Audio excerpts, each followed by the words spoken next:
नमस्कार, सातै प्रदेशको ताजा खबरहरूको संगालो प्रदेश समाचारमा स्वागत छ। म संगीता कटवाल। प्रदेश समाचार सुरु गरौं अहिलेसम्मका मुख्य समाचारबाट। आज भाद्र शुक्ल तृतीया अर्थात् हरितालिका तेज भगवान उमा महेश्वरको व्रत तथा पूजा आराधना गरी मनाइँदै देशैभरका शिवालयमा भक्तजनको भिड। काठमाडौँ महानगरले मापदण्ड विपरीतका संरचना हटाउन थालेपछि अन्य शहरमा पनि त्यसको प्रभाव। पोखरा, भक्तपुर, नेपालगञ्ज लगायतका शहरमा पनि हटाउन सुरु। सप्तरीको तिलाठीमा बनेको हटिया बजार प्रयोगमा नआउँदा अलपत्र। स्थानीय व्यवसायी सडकमा व्यापार गर्न बाध्य।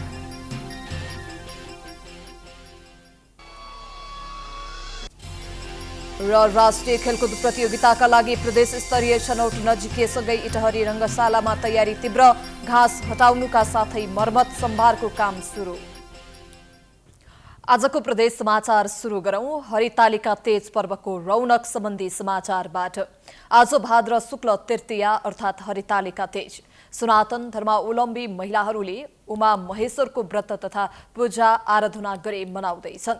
आजको दिन बिहान सबेरै उठी स्नान गरी दिनभर व्रत बस्ने र उमा महेश्वरको आराधना गर्ने परम्परा छ।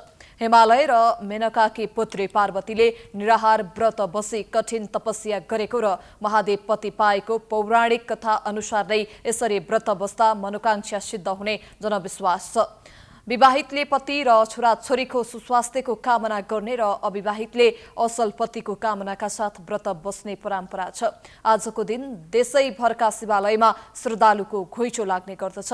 तीजका लागि माइतीले चेलीबेटीलाई निम्तो गर्ने, सम्भव भएसम्म सबै दिदीबहिनीहरू एकै थलोमा जम्मा हुने, अघिल्लो दिन बेलुकी दर खाने गर्छन्। नाचगान गरी घर व्यवहारमा पाएका दुःख कष्ट पोखेर नाचगान गर्ने गरेका छन्। तीजका बेला सौभाग्यका सूचक राता वस्त्र तथा आभूषण लगाउने चलन छ।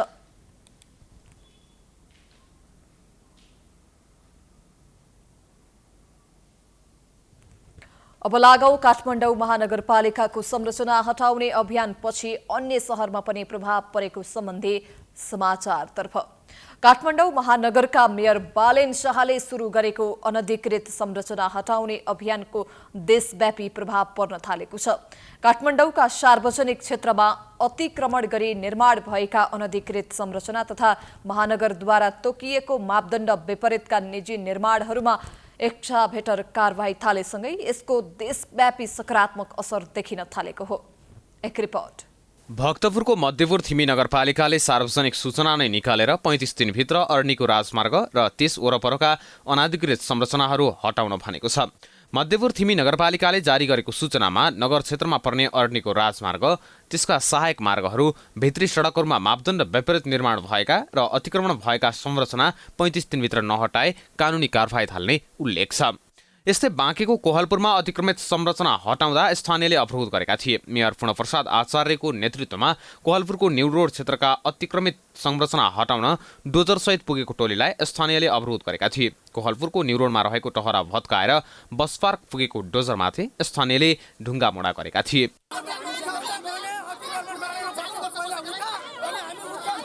पहिलो चरणमा कोहलपुर नगरभित्र रहेका न्यू रोड, एनटिभी रोड र पुरानो बस पार्कको आसपासमा रहेका केही संरचनाहरू खाली गराउने अभियान सुरु छ।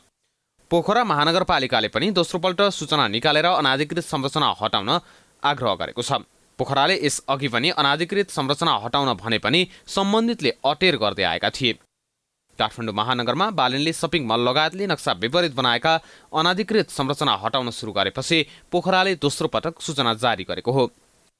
सडक छेउमा अनाधिकृत रूपमा निर्मित संरचना हटाउन धनगढी उपमहानगरपालिकाको कार्यालयले निर्देशन दिइसकेको छ। यसअघि हेटौडा उपमहानगरपालिका कार्यालयले पनि अनाधिकृत निर्माण गरेका संरचना खाली गर्न सूचना निकालिसकेको छ।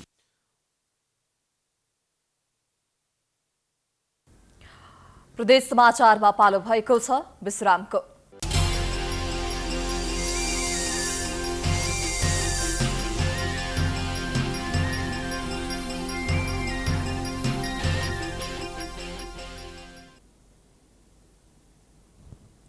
विश्रामपछि स्वागत छ। अबको पालोमा नेपाली कांग्रेसका महामन्त्री विश्वप्रकाश शर्माको भनाई सम्बन्धी समाचारतर्फ लागौं। नेपाली कांग्रेसका महामन्त्री विश्वप्रकाश शर्माले आगामी निर्वाचनमा झापा क्षेत्र नम्बर 1 बाटै उम्मेदवारी दिने घोषणा गरेका छन्।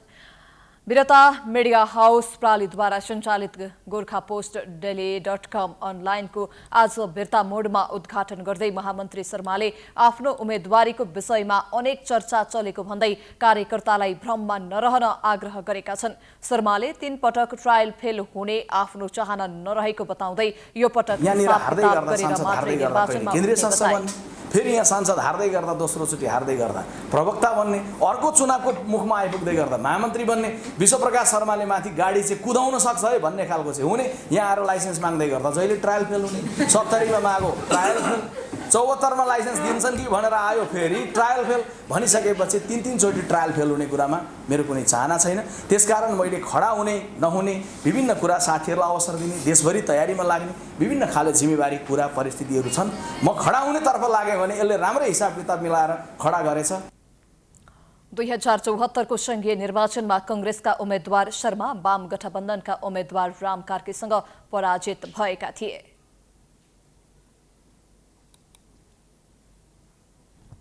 अब लागौं सप्तरीको तिलाठी कोइलाडी स्थित हटिया बजार अलपत्र परेको सम्बन्धी समाचारतर्फ। सप्तरीको तिलाठी कोइलाडी गाउँपालिका 1 स्थित तिलाठीमा निर्माण भएको तरकारी हटिया बजार 7 वर्षदेखि अलपत्र परेको छ।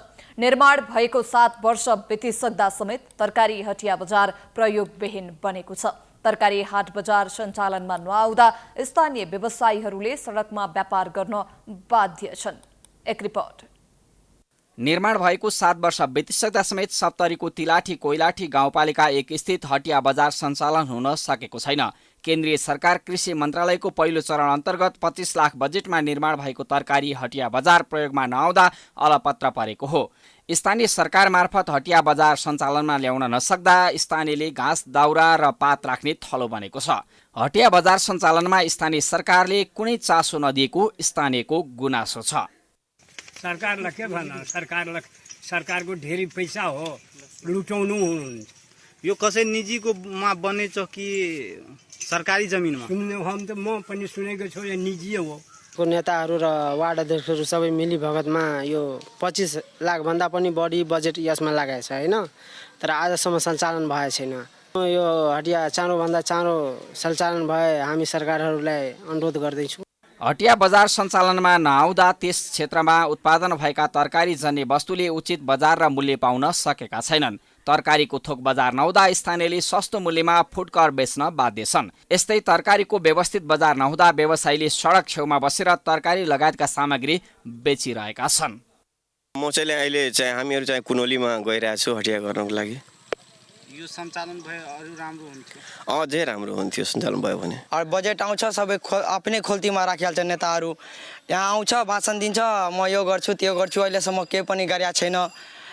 हटिया लाग्छ भने हामीहरूलाई पनि कुनौली बजार जानु पर्दैन, लगमै भइहाल्छ भने हामीहरूको हजुरबुवा पनि गएर किनिहाल्छ। यता स्थानीय जनप्रतिनिधिले निर्माण हुँदै गरेको हटिया बजार अलपत्र पर्नु दुःखद भएको भन्दै तिनै तहका सरकारसँग आवश्यक समन्वय गरेर सञ्चालनका लागि पहल गर्ने बताएका छन्। गुनासो गर्न उचितै छन्। हटियाको सबै चिज भएको तर केही बजारको व्यवस्थापनले गर्दा सञ्चालन हुन सकेको छैन। हटिया बजार सञ्चालन नहुँदा स्थानीय व्यापारी समेत समस्यामा पर्दै आएका छन्। सडकमा गरिने व्यापारका कारण सडक साँघुरो भई आवागमनमा समस्या भएको छ भने दुर्घटनाको जोखिम समेत बढेको छ। निर्माणाधीन अवस्थाको हटिया बजार सञ्चालनका लागि स्थानीय सरकारले समयमै चासो दिन जरुरी छ। प्राइम टाइम्स एचडीका लागि सप्तरीबाट अजय यादवको रिपोर्ट। प्रदेश समाचारमा पुनः पालो भएको छ विश्रामको।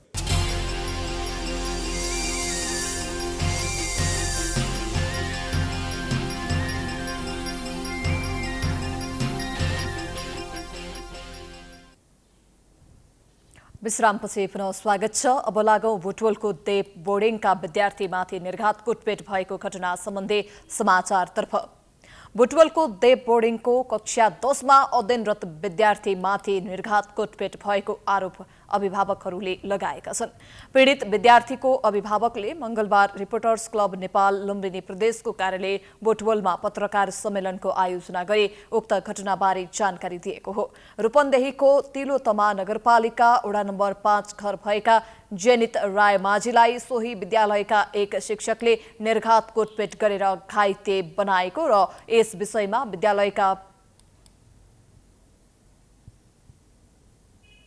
विद्यालयमा सोधपुछ गर्दा उल्टै गाली गलौज गरेको विद्यार्थीकी आमा चन्दा राय माझीले म स्कुल पढ्दैन भनौँ अनि त्यसपछि मैले किन पढ्दैनस् त भने मलाई यसरी हाल्नुभयो सरले कुटेको सामान्य हो अब ठुलो रूप नलिनुहोस् भन्नुभयो। अनि त्यसपछि मैले भने सर यहाँ हेर्न आउनुहोस् मेरो घर बच्चा कस्तो छ भनेको म प्रिन्सिपल हो तपाईँभन्दा म जेठो हुँ ठुलो हुँ तपाईँको तमिस त्यस्तो हो भन्नुभयो। त्यसपछि मैले उहाँको आवाज सुन्न सकिनँ अनि फोन काटेँ।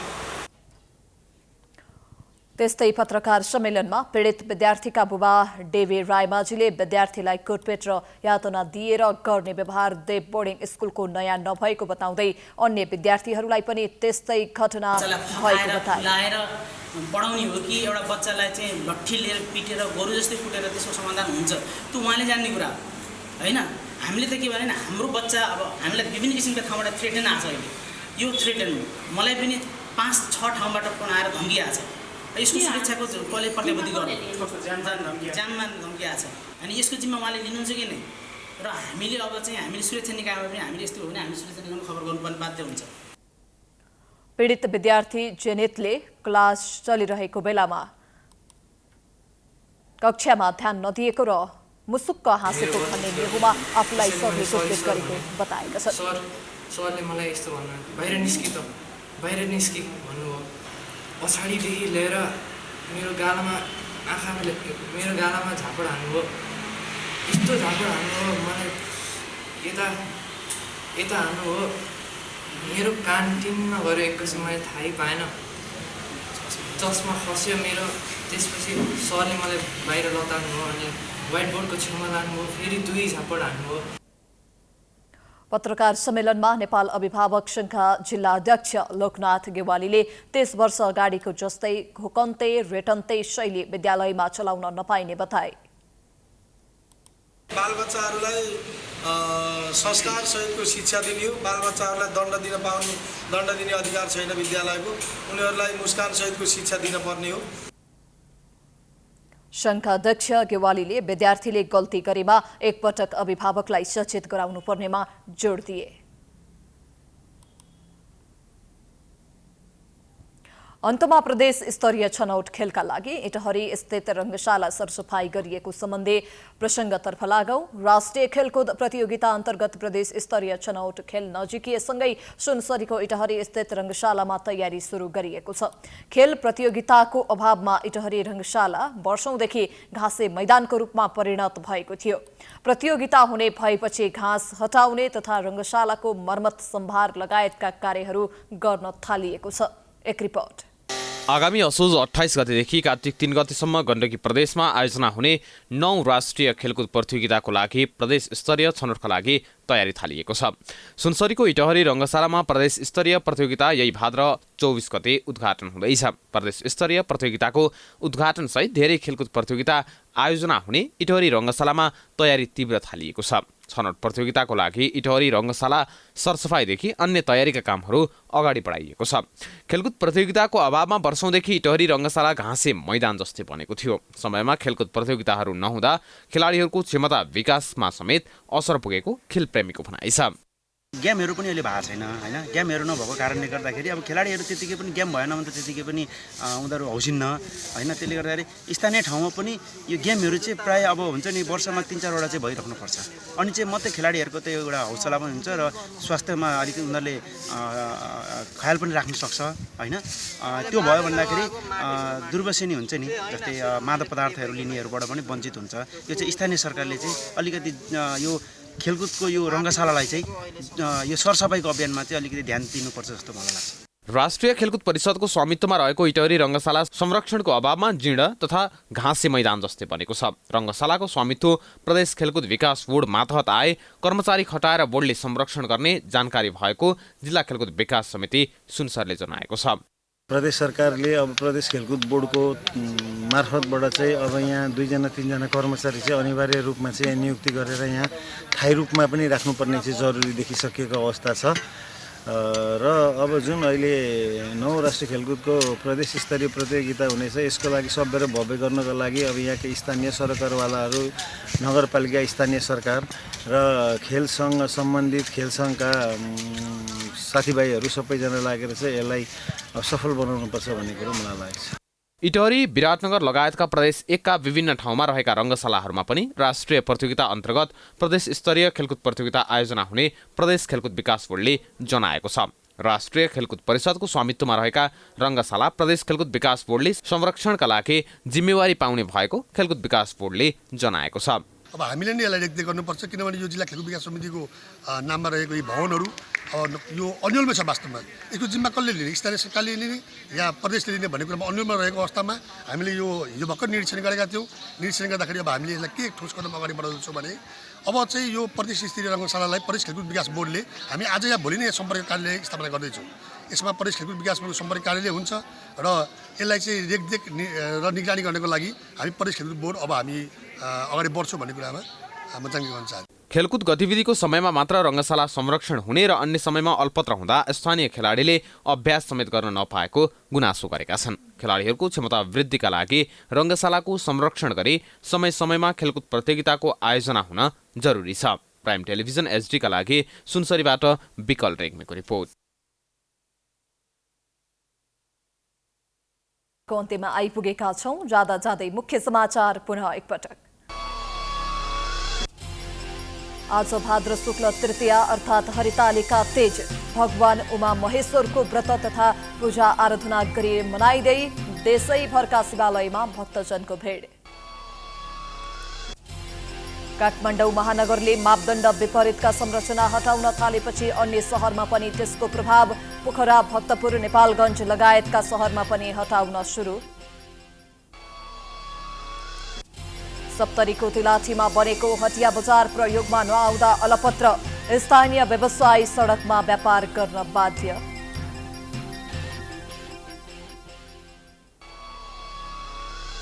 र राष्ट्रिय खेलकुद प्रतियोगिताका लागि प्रदेश स्तरीय छनौट नजिकिएसँगै इटहरी रङ्गशालामा तयारी तीव्र। घाँस हटाउनुका साथै मर्मत सम्भारको काम सुरु। प्रदेश समाचार अहिलेलाई सकियो। हेर्दै गर्नुहोला प्राइम एचडी। नमस्कार।